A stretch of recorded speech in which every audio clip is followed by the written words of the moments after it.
To our amazing Infidelity Tales Lab family, welcome, and thank you for joining us. Your support means the world.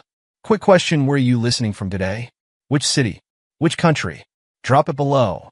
Now let's dive into today's story. Dr. Clinton Washington's gloved hands remained steady as he completed the final suture on his patient's chest. Another successful heart transplant, his third this month. At 52, his reputation at Memorial Hospital had become nearly legendary. Not a single transplant failure in 5 years. Excellent work as always, Dr. Washington. Dr. Sarah Chun, his assistant surgeon, said as they stepped away from the operating table. The way you handled that minor complication with the vessel, that was textbook perfection. Clinton nodded, his eyes crinkling above his surgical mask. Thank you, Sarah. Though I believe it's time we got you leading these procedures. You're more than ready.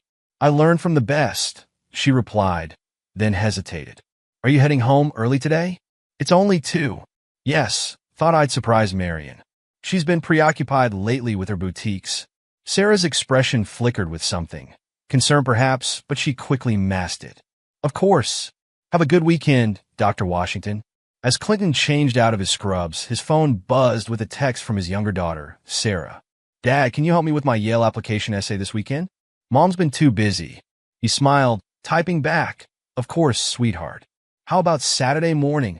The drive home in his Tesla Model S was peaceful, classical music providing a gentle backdrop to his thoughts. The tree-lined streets of the historic district welcomed him. Massive Victorian homes, standing as testament to old money and newer success stories like his own. Their house, a restored 1890s masterpiece, had been Marion's dream when they'd bought it 15 years ago. The garage door opened silently, and Clinton noticed Marion's Range Rover was parked inside. Strange, she usually spent Fridays at her flagship boutique downtown. As he entered through the kitchen, voices drifted from her home office. Lawrence, darling, you know I can't just leave. Yes, I know she's gone, but... No, he doesn't suspect anything. Marion's voice dropped lower, followed by a throaty laugh that Clinton had never heard before. He deliberately made noise hanging his keys, and the conversation abruptly ended. Marion emerged moments later, her perfectly highlighted hair framing an expression of practiced surprise. Clinton, you're home early. She slipped her phone into the pocket of her designer jeans. Everything okay at the hospital? Perfect transplant, he replied, studying her. At 48, Marion remained striking. Regular tennis matches and expensive skincare had preserved her beauty. But lately, there was something artificial in her smile, a coldness in her green eyes that hadn't been there before. That's wonderful, darling. She kissed his cheek, the gesture mechanical. I need to run to the store. Inventory issues. Don't wait up for dinner. Clinton watched her rush out, noticing she'd already changed purses to her evening clutch, the one she claimed was only for special client meetings. He'd seen it more frequently lately. The weekend arrived with its usual rhythm. Emma, their older daughter, came home from her boarding school sailing team practice. At 17, she was already showing Marion's beauty, but, thankfully, Clinton's warmth and integrity. Dad, did you know Mom's friend Mr. Valenzuela is building a new resort? Emma asked during breakfast Saturday morning. She showed me the plans last week when he visited the house. Clinton's hand stilled on his coffee cup. When was this? Emma suddenly looked uncertain. Maybe I wasn't supposed to mention that. Mom said it was a surprise business opportunity. It's fine, sweetheart. Tell me about your sailing competition. The conversation shifted, but Clinton filed away this information. Lawrence Valenzuela. The name tickled something in his memory. Sunday brunch had become their family tradition years ago, though Marion's attendance had grown spotty in recent months. Today, however, she was present, though her attention remained firmly on her phone. Buzz. Excuse me, darling, Marion said, stepping away from the table for the third time. Emma and Sarah exchanged glances. Clinton pretended to focus on his Eggs Benedict, but his surgeon's trained observation skills caught every detail. Marion's flushed cheeks when she returned, the slight tremor in her hand as she reached for her mimosa, the way her phone kept lighting up with notifications she tried to hide. Finally, Marion stood abruptly. Clinton, I need to speak with you. In your study, The girls watched their parents leave, concern evident on their faces. Clinton's study was a sanctuary, dark wood paneling, leather chairs, and walls of medical texts. Marion closed the door behind them. "Listen carefully," she said, her voice carrying an edge he'd never heard before. "Lawrence lost his wife last month. He's having a difficult time, and he needs support. I'm going to stay at his Bahamas villa for a month." Clinton leaned back in his chair, face impassive. "Lawrence Valenzuela?" "Yes." Marion's chin lifted defiantly. "He's been a valuable business connection. His development company is interested in expanding my boutique chain. A month is a long time to leave the stores. Jessica can manage them." Her expression hardened. "And Clinton? This stays between us. Emma and Sarah don't need to know about this arrangement. Remember who got them those college interviews? My family's connections run deep in the Ivy League. You wouldn't want anything to jeopardize their futures, would you?" The threat hung in the air like poison. Clinton's expression remained neutral, a skill perfected through years of delivering both good and bad news to patients' families. "When do you leave?" "Tomorrow morning. Early flight." Marion turned to leave, then paused. "Don't make this difficult, Clinton. Everyone will lose if you do." After she left, Clinton sat in his study for a long time, mind working with the precision that had made him one of the top surgeons in the country. He opened his laptop, fingers flying over the keys as he searched. Lawrence Valenzuela, real estate developer, luxury resorts primarily. Several articles about his wife's passing appeared, dated 3 years ago. Clinton's jaw tightened. He moved to their home office, where Marion kept their financial documents. Years of managing hospital departments had taught him to follow paper trails. Within an hour, he discovered irregularities in their joint accounts, systematic transfers to offshore locations, dating back 18 months. His phone buzzed. "Dr. Chun." "Dr. Washington?" I've been debating whether to tell you this. Last week, I saw Mrs. Washington at Le Blanc with a man. They seemed intimate. I wouldn't mention it, but as your colleague and friend..." "Thank you, Sarah. I appreciate your honesty." Clinton's voice remained steady. "Would you recognize him again?" "Yes. Tall, Mediterranean-looking. Very expensive suit. He's been in the society pages. Lawrence Valenzuela." After hanging up, Clinton stood at his study window, watching the sun set over their manicured garden. Marion had always been ambitious, materially focused. He'd accepted that, balanced it with his own dedication to saving lives. But this level of deception... His phone lit up with a text from Emma. "Dad, can we talk? It's about Mom and Mr. Valenzuela. Come to my study, sweetheart." Emma entered minutes later, twisting her hands nervously. "Dad, I think I need to tell you something. Last month, when I came home unexpectedly from sailing practice, I saw Mom and Mr. Valenzuela in her office.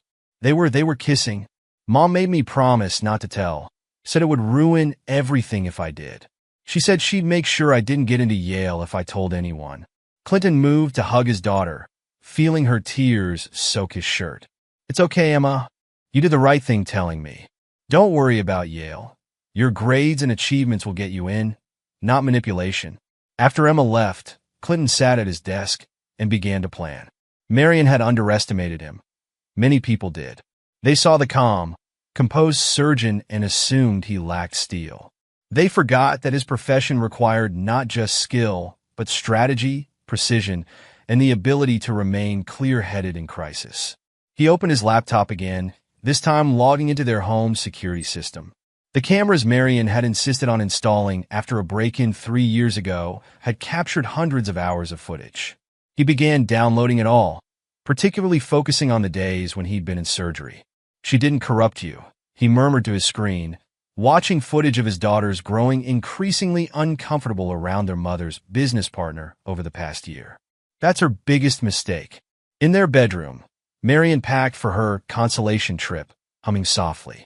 She didn't notice Clinton's methodical documentation of every item she placed in her designer suitcases. The new lingerie with tags still attached, the jewelry he'd never seen before. Monday morning arrived bright and clear. Marion breezed through breakfast, dropping kisses on her daughters' heads. "Be good for your father, girls. Mom's just helping a friend through a tough time. Clinton watched her leave, noting how she didn't look back. In his pocket, his phone contained the numbers for Irene Randolph, forensic accountant extraordinaire, and Hope Mullins, the state's most ruthless divorce attorney. "Time to play, Marion," he whispered to himself. "Let's see how your paradise holds up to reality." Sarah looked up from her breakfast. "Dad, are you okay?" Clinton smiled at his daughter, genuine warmth replacing his cold calculation. "I'm fine, sweetheart. Better than fine. Sometimes the truth hurts at first, but it's always better than illusion. Now, how about we look at those college essays?" The morning after Marion's departure, Clinton sat in his home office, phone in hand. The number on his screen belonged to Irene Randolph, his friend from Yale who'd chosen forensic accounting over medical school. He hadn't called her in years, but she answered on the second ring. "Clinton, Washington? This is unexpected." Her voice carried the same sharp intelligence he remembered. "Please tell me you haven't murdered someone and need help hiding the money trail." "Nothing so dramatic, Irene, but I do need your expertise. How's your schedule today?" "For you? Wide open. Give me an address." 2 hours later, Irene's Tesla parked beside Clinton's in the circular driveway. She emerged wearing a tailored charcoal suit, tablet in hand, looking every bit the financial bloodhound she'd become. Clinton led her to his study, laying out the financial documents he'd gathered. "Marion's been moving money. I need to know where, how much, and how long it's been happening." Irene's fingers flew across her tablet as she accessed financial databases. "Your wife's boutiques are doing well, surprisingly well, actually. Almost too well for retail in this economy." She frowned. "Clinton, when was the last time you really looked at your joint accounts?" "Marion handled the finances. I trusted her." "Trusted?" Irene noted his use of past tense. "Smart man. Look at this pattern." She pulled up a series of transactions, highlighting the sophisticated way Marion had been moving funds through various accounts before they disappeared into offshore holdings. "She's been planning this for at least 18 months, Irene said. "And she's not just moving your joint money. These transfers from the boutiques. She's hiding substantial profits from the IRS." Clinton's expression remained neutral, but his eyes hardened. "Can you document everything?" "Already started. But Clinton, you need a lawyer. Not just any lawyer.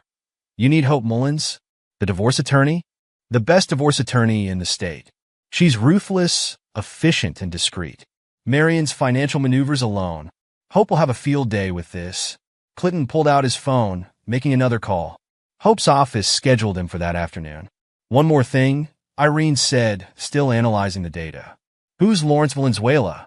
"His development company shows up in several transactions with Marion's boutiques, but the numbers don't match any legitimate business dealings I can see." "Marion's grieving friend in the Bahamas." Irene's eyebrows shot up. "Grieving? His wife died 3 years ago. And from what I'm seeing, he's been making regular payments to a shell company owned by your wife since then." Clinton's jaw tightened. "Document everything, Irene. Every transaction, every connection. Already on it." "And Clinton? She's going to regret underestimating you." That afternoon, Clinton sat across from Hope Mullins in her corner office overlooking the city.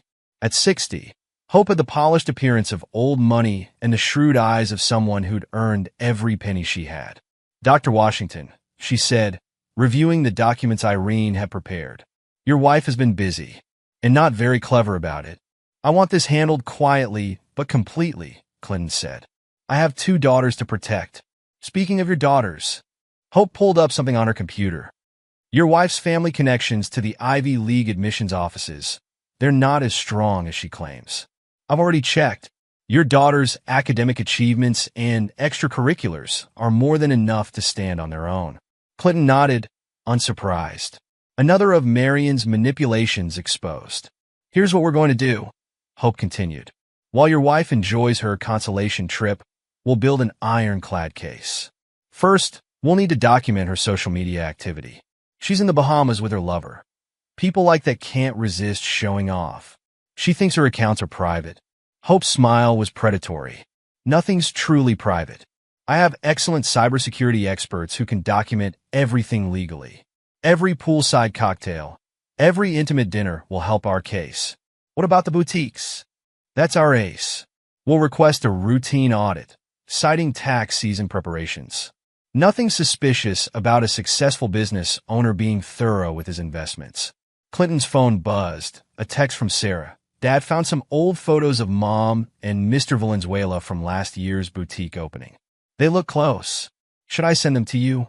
My daughters, Clinton explained to Hope. They've noticed things over the years. Perfect. Family testimony is powerful. But we need to protect them from any fallout. Over the next week, Clinton orchestrated his strategy with surgical precision. Each morning, he performed complex heart procedures, his reputation and skills unmarred by his personal situation. Each afternoon, he gathered evidence. The boutique audit revealed years of creative accounting. Marion's brother, James, had helped her hide profits and create false expenses. When confronted with the evidence, James's loyalty to his sister crumbled. I told her it was too risky, James admitted to the auditors. But Marion insisted. Said she needed a nest egg for her fresh start with Lawrence. Clinton received regular updates from the cybersecurity team Hope had hired. Marion's social media activity told its own story. While she claimed to be supporting a grieving friend, her posts showed a different reality. Intimate dinners, yacht parties, shopping sprees at exclusive boutiques. Look at this, Hope said during their weekly meeting, displaying photos from Marion's supposedly private Instagram. She's wearing a new Van Cleef & Arpels necklace, purchased with funds from your joint account last month. Clinton recognized the distinctive design. She told me she needed that money for store renovations. Every lie, every manipulation strengthens our case, Hope assured him. The financial fraud alone would destroy her in court. The affair is just the bitter icing on a very profitable cake. Emma and Sarah provided their own revelations during a Sunday dinner Clinton had started hosting in Marion's absence. Mom's been meeting Mr. Valenzuela for years, Emma said, pushing her pasta around her plate. Usually at the boutiques after hours. She said it was for business planning, but Sarah jumped in. Remember last Christmas? When she missed my choir concert because of a store emergency? I saw her with him at Le Méridien when Jessica's family was having dinner there. Clinton listened, his heart aching for his daughter's lost innocence, but proud of their strength. You don't have to worry about Yale or any other college, he assured them. Your achievements are your own. No one can take those away. The girls exchanged glances. We know, Dad, Emma said. We've been looking at other options anyway. Schools where we can earn our way in. As the month progressed, Clinton's case grew stronger. The boutique auditors uncovered more financial irregularities. Marion's social media activity provided a daily record of her indiscretions. Her brother, faced with potential criminal charges for his role in the tax fraud, agreed to provide detailed testimony about her schemes. Irene's forensic analysis painted a damning picture. She's been building toward this for years, she told Clinton. The offshore accounts, the hidden profits, the fake business expenses with Valenzuela's company. She thought she was being clever, but she left a trail a first-year accounting student could follow. Hope compiled everything into an airtight case. When she returns, she said, she'll find her paradise was built on quicksand.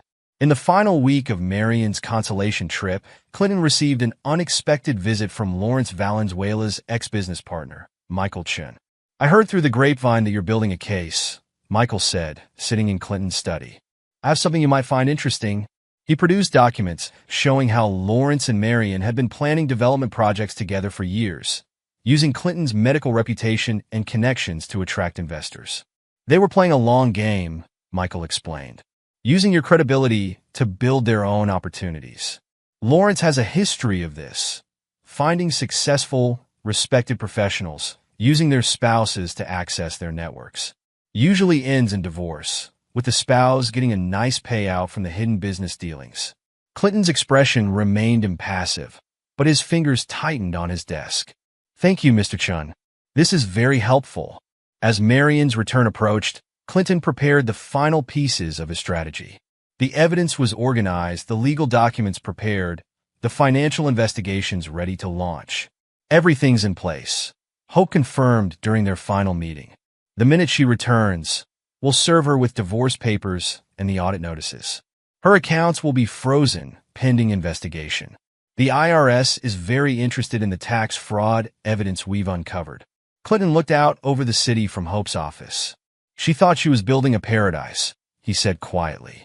She didn't realize she was constructing her own trap. What about Valenzuela? Hope asked. He's not going to escape unscathed.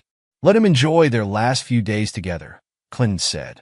His development empire is built on similar schemes with other investors. Once the investigations start, he'll show his true colors. The night before Marion's scheduled return, Clinton sat with his daughters in their family room, watching them work on college applications to schools they'd chosen themselves. Dad? Sarah looked up from her laptop. Are we awful people for helping with all this? Against Mom? Clinton met his daughter's worried gaze. No, sweetheart. We're not destroying your mother. We're simply showing the truth. She made her choices. Now she has to live with the consequences. Emma closed her laptop. She thought we were her pawns, that we'd be too scared of losing her connections to stand up to her. She underestimated all of us, Clinton said. That was her biggest mistake. As he worked in his study later that night, Clinton received a text from Marion. Everything's wonderful here. Lawrence and I have such exciting plans to discuss when I return. You'll see this was all for the best. Clinton didn't respond. Instead, he reviewed the final evidence package Hope had prepared. Every document, every transaction, every photograph told the story of Marion's betrayal and manipulation. Tomorrow, her carefully constructed paradise would begin to crumble. Check, he murmured, closing the file. And soon, mate, Marion's heels clicked against the marble foyer of her Victorian home, designer luggage in tow. The month in paradise had left her glowing with confidence, bronze skin offset by an expensive white linen suit. Her smile faltered as she noticed the stillness of the house. Clinton, she called out. Emma? Sarah? No response. Just the quiet hum of the air conditioning. She wheeled her luggage toward the master bedroom, pausing at the sight of papers arranged precisely on her antique mahogany desk. The first document bore the letterhead of Hope Mullins. ESQ. Marion's manicured fingers trembled as she lifted the divorce petition. Beneath it lay IRS audit notices, bank statements, and printed screenshots of her not-so-private social media posts from the Bahamas. Her phone rang. Lawrence. Darling, I just landed. How's Dash? They know. Her voice cracked. Clinton knows everything. There are divorce papers, Lawrence. And IRS audits. Calm down. Your husband's a surgeon, not a detective. We planned for this. Marion grabbed her laptop, typing frantically to access their accounts. No. Each attempt met the same response. Account frozen, pending investigation. Her phone buzzed again. Her brother James. Marion, I'm sorry. They have everything. The creative accounting, the offshore transfers, all of it. I had to tell them. You betrayed me? Marion hissed. They have proof of tax fraud. Years of it. I'm not going to prison for you. The front door opened. Clinton entered, impeccable in his surgical scrubs, expression neutral. Welcome home, Marion. His voice carried the same calm he used with patience. I trust paradise was everything you hoped? Clinton, this is ridiculous. I can explain, Dash. The time for explanations passed somewhere between your offshore accounts and your poolside photos with Lawrence. He gestured to the papers. Everything's documented. Your financial fraud. Your affair. Your manipulation of our daughters. Our daughters? Marion's laugh held a hysterical edge. My family's connections are the only reason they have a shot at the Ivy League. You really want to destroy their futures over some meaningless fling. Interesting perspective. Clinton sat behind his desk. Emma and Sarah's academic records, test scores, and extracurriculars are exceptional. Your supposed connections? Hope Mullins checked. They don't exist. Marion's composure cracked. You had no right to investigate me. You gave up your rights when you started stealing from our accounts. Did Lawrence promise you a percentage of the development projects? The ones you used my reputation to promote. Her silence confirmed everything. The next weeks unfolded like a precisely planned surgery. Marion and Lawrence attempted damage control, threatening to destroy Clinton's medical career with her family's influence. Dr. Washington, the hospital board chairman, Dr. Richards, called Clinton to his office. We received some concerning letters about your personal conduct. Clinton placed a folder on the chairman's desk. My complete personal and professional documentation, including evidence of how my wife and her lover attempted to use my reputation to secure fraudulent investments. Dr. Richards reviewed the papers, nodding slowly. Clinton, you've saved countless lives here. Your integrity is beyond question. Consider this matter closed. Marion's carefully constructed world continued crumbling. The IRS investigation forced her to sell her boutiques to cover back taxes. Her social circles, sensing disaster, quickly distanced themselves.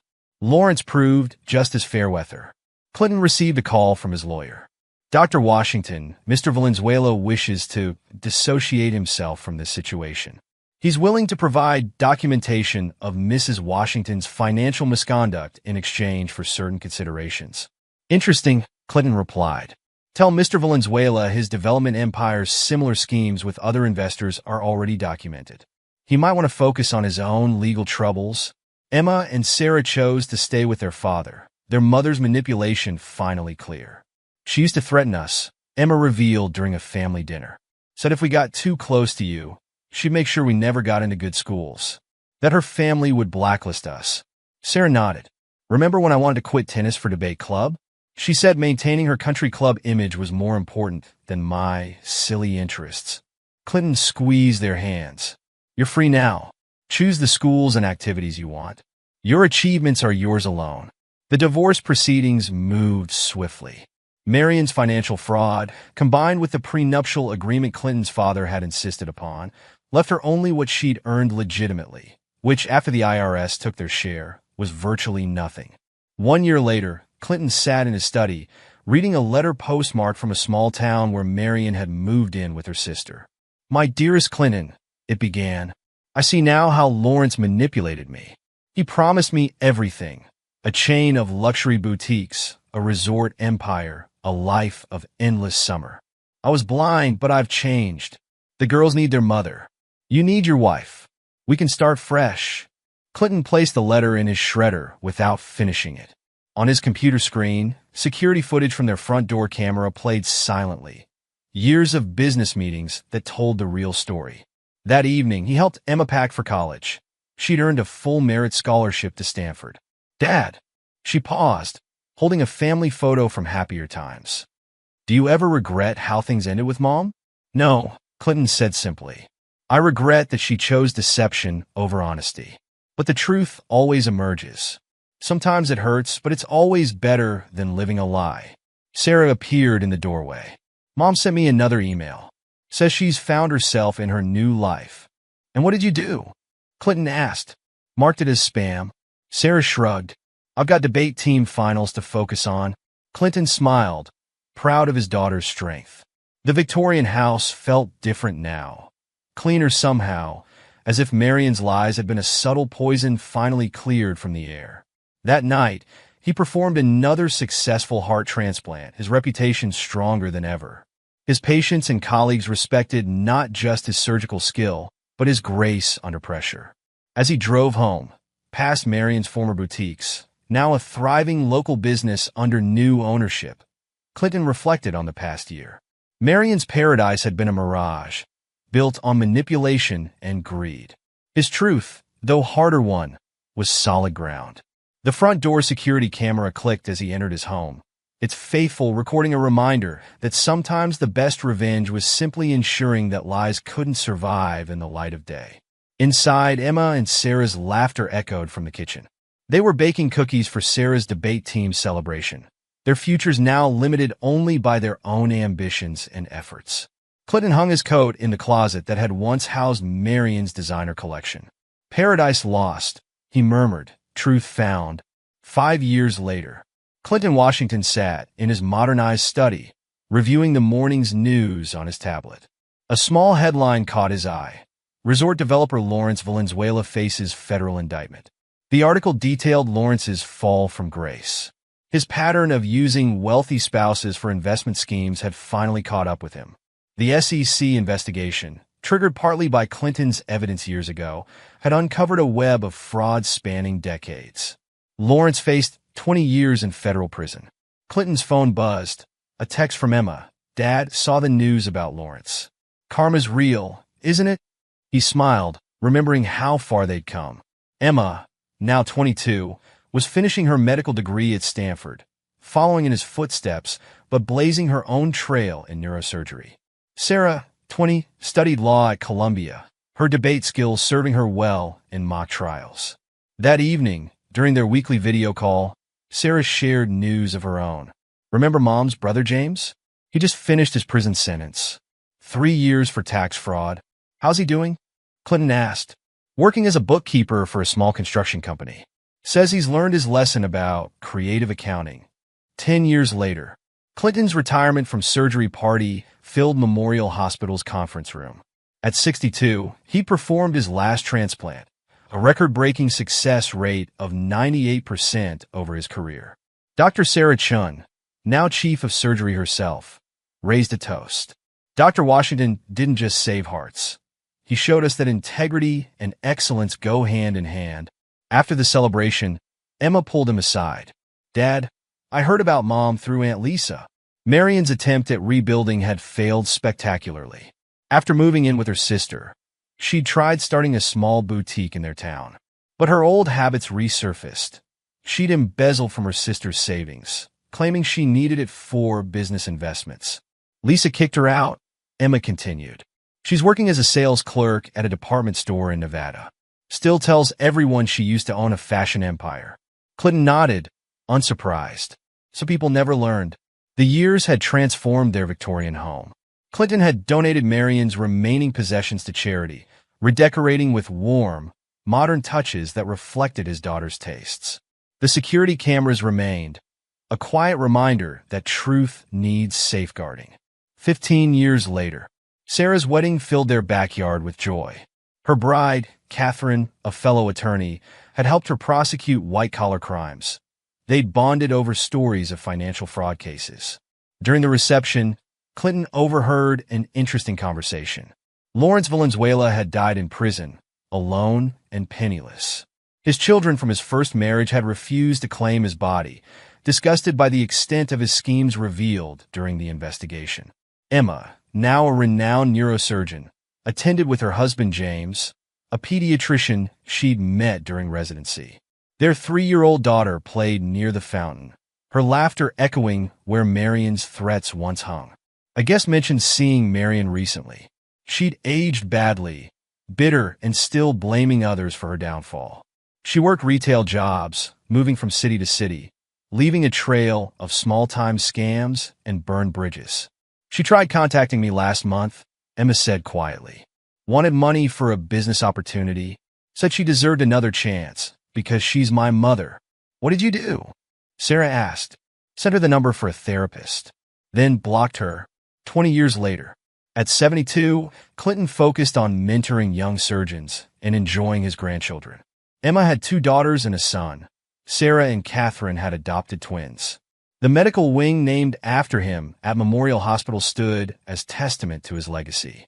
The Clinton-Washington Fellowship funded scholarships for underprivileged medical students, emphasizing both skill and ethics. A letter arrived from Marion's sister Lisa. Marion had died alone in a Las Vegas hospital, still convinced the world had wronged her. She'd never admitted her role in her own destruction, never stopped trying to manipulate others until the end. The obituary was small. Marion Washington, 70, former boutique owner, passed away. No services planned. Clinton donated the equivalent of her funeral costs to a women's shelter, then focused on helping Emma's oldest daughter with her medical school applications. 25 years later, the Washington family gathered for Clinton's 77th birthday. His grandchildren, ranging from teenagers to toddlers, filled the Victorian home with the joy it had always deserved. Emma had become chief of neurosurgery at Stanford Medical Center. Sarah made partner at her law firm, specializing in protecting whistleblowers who expose financial fraud. Clinton's memoir, Healing Hearts, A Surgeon's Journey Through Medicine and Truth, became required reading at medical schools. Its chapter on ethics and personal integrity resonated far beyond the medical community. The security cameras were finally removed during renovations, but Clinton kept one, the front door camera that had captured Marion's deceptions. He donated it to a museum of technological history, a reminder that truth finds its way to light.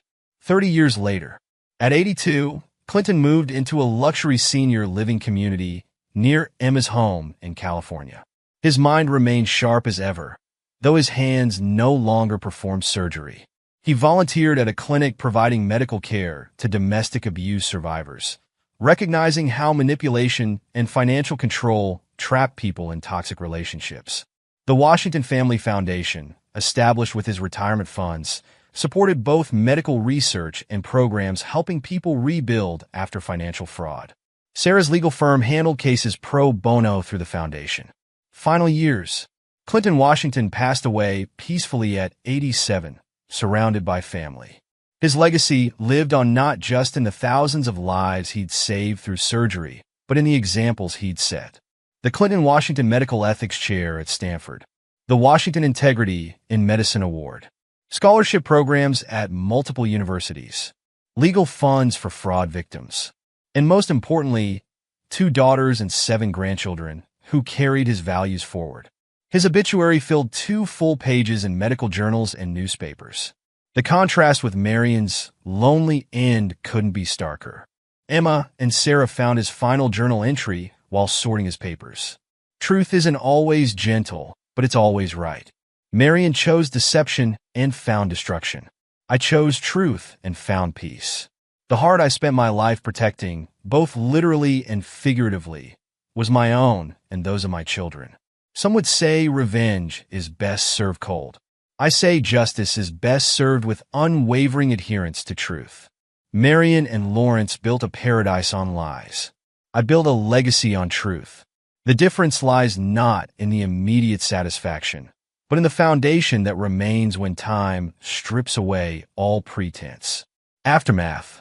The Washington family story became a case study in ethics courses and law schools. Not for the revenge aspect, but for how systematic documentation and unwavering integrity could overcome manipulation and fraud. Marion's boutique buildings were eventually converted into a successful chain of women's business centers, helping entrepreneurs start legitimate businesses with transparent accounting. Lawrence Valenzuela's development empire was dismantled, the properties sold to repay his victims.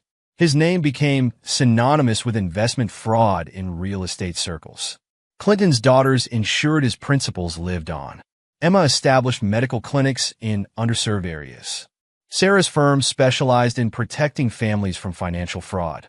Their children carried forward his legacy of integrity in their own careers. The Victorian home became a historical landmark, its story preserved as an example of how truth, though sometimes painful, provides the only foundation for lasting happiness. Clinton's great-grandchildren grew up hearing not a story of revenge, but of integrity's triumph over deception. The security camera footage remained in the museum, a technological relic that helped expose a web of lies and set a family free. The Washington family name became synonymous not with scandal, but with healing, of bodies through Emma's medical work, of justice through Sarah's legal advocacy, and of truth through Clinton's enduring legacy. Marion and Lawrence's fate served as a cautionary tale. Paradise built on lies becomes a prison, while truth, though harder to maintain, builds a legacy that outlives its architect. Clinton's final victory wasn't in destroying Marion's false paradise, but in building something real and lasting in its place, a dynasty of healing, truth, and unwavering integrity that would influence generations to come. And there you have it. Another story comes to an end. What did you think? I'd love to hear your thoughts in the comments below. If you enjoy this story, consider joining our community by subscribing. It means the world to us. For more stories like this one, check out the recommended videos on screen. And I'll see you there.